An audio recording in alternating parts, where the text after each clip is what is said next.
maybe some attractive wild animals like, of course, the panda or the seal or something like that, right? And I think what my book helped them to do is to extend that to the animals that we are not so attracted to. You know, we don't find chickens or pigs perhaps or cows so attractive as dogs and cats and horses or pandas. But I think the book helped them to extend that concern. So I think that's important because there are a lot of people, perhaps most of the population really, would say, you know, oh yes, I love animals. But when they say I love animals, they mean I love cats and dogs or something like that. And we have to get them to think about, you know, on the one hand they're patting their puppy, and on the other hand they're putting their knife and fork into the cow or the pig or the chicken. So I hope that my book, and of course Tom Regan's book as well, are extending people's views in that respect. But also I would say there are some people who I think it actually did change. Just coincidentally, if you look at the New York Times online right now, this weekend, tomorrow's Sunday magazine has a story about a lawyer called Stephen Wise, who is starting a lawsuit to try to have chimpanzees recognized as persons at law, to change their status from things to persons. And if you read that article, I've read it because it's already online, he says that actually reading my book changed him from being a civil rights lawyer concerned about human rights to looking at animal rights. So I think with at least some people who are not particularly involved with animals, it has made that difference too. 三位啊，刚刚那边就是中间的。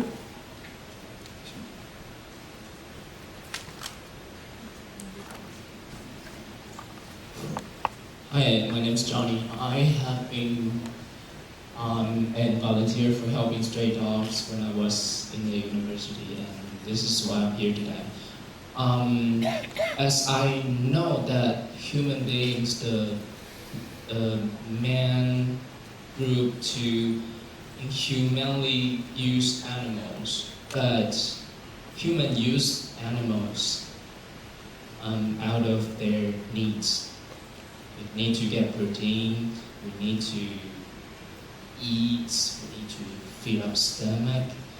And what is your, so this is clear, this is pretty clear.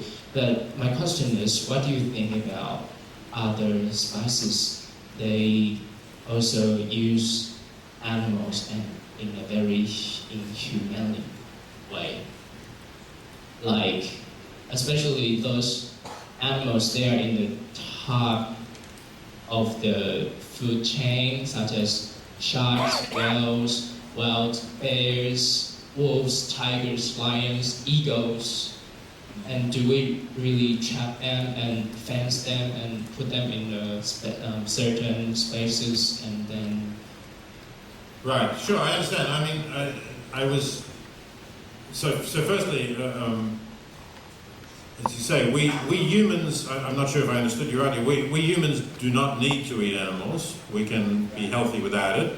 And we have other forms of getting protein. Of course, we have long vegetarian traditions to show that. But it's true that not every animal can do that. And, you know, they are not morally to blame because they don't have a choice. Ethically, they have no choice, or they cannot really reflect on what they are doing. So I did raise the question somewhere in those slides as to whether we ought to interfere in this one, I think, right?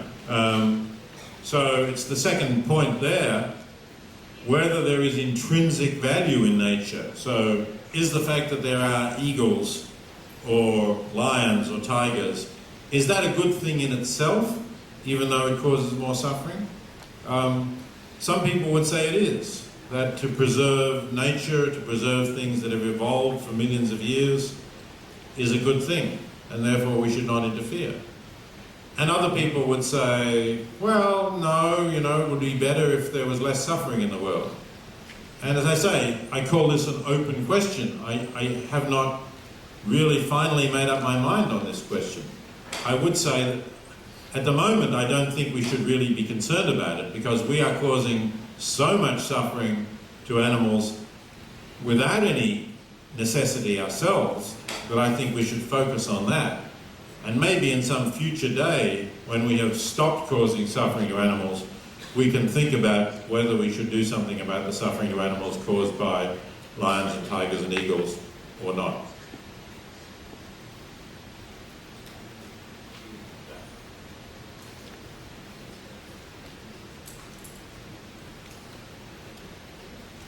好，这一场啊，我想整个我最后利用2-3分钟时间呢，把辛格教授的论点再做一个说明啊，因为有一些在场的听众呢，也许还没有办法掌握到他的意思啊，因为在辛格他是一个效益主义的哲学家啊，所以他刚用的这个 Benson 的那个话，在讨论到动物的时候，考虑到这个各种被道德考量的这个个体的时候呢，其实不是看他们是不是能够推理，有推理能力或有语言能力，而是仅仅看他们是不是具有感知苦乐的能力，是不是有感知痛苦的能力。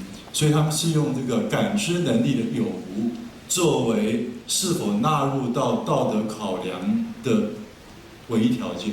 所以在那种情况之下，只要你具有感知能力，你就应该被平等考量。所以它这里面有一个很重要的概念叫 equal consideration as a member of moral community， 必须要 equal consideration 啊。所以当这里面呢，就是会有很多的争议，就你的界限在哪里啊？你理论上的界限在哪里？你在哪里分割那个 moral community 的那个界限？所以有理论上的界限，还有你刚实务上的界限。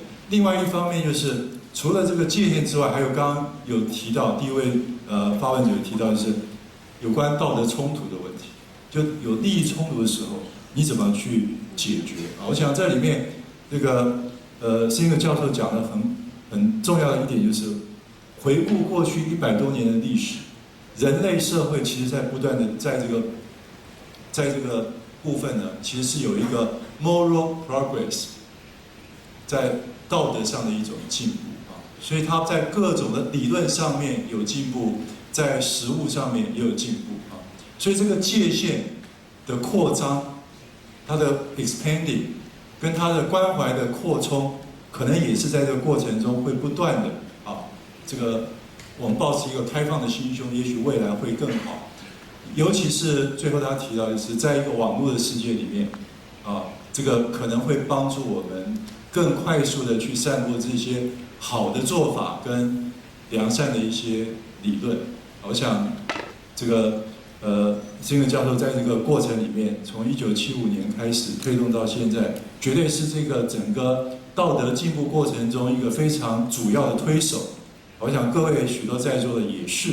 啊，我们一起为这样的一个过程一起来努力。我们也谢谢辛格教授，给予他最热烈的掌声，谢谢。谢谢 Peter 教授与我们分享您的智慧结晶。Many thanks to Professor Peter Singer for sharing his extensive and precious knowledge with us. 紧接着举行第2